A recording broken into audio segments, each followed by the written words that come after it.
Удивительно, не правда ли? Каждый из нас, посещая чьи-то похороны, наивно полагает, что он всегда будет присутствовать лишь на чужих похоронах.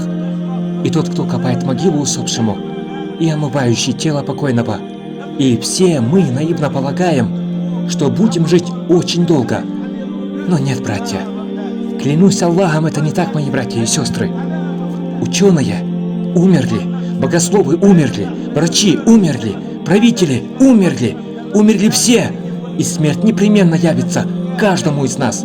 Помните об этом, и посему заклинаю вас Аллахом, будьте из числа богобоязненных и совершающих благие дела, будьте из числа тех, кто ищет довольство Аллаха в каждом из своих дел, будьте искренними в своем поклонении, в своем поминании Аллаха и в своих делах, словно вы уже покинули этот бренный мир. И это есть обещание посланника Аллаха, саллиллаху алейхи вассалям, нам, то есть своей умме. Так почему он так часто велел нам вспоминать о разрушительнице всех наслаждений, а это смерть? А для того, мои братья и сестры, чтобы каждый из нас готовился и работал для своей вечной жизни, нежели променял ее на эту ничтожную дунья.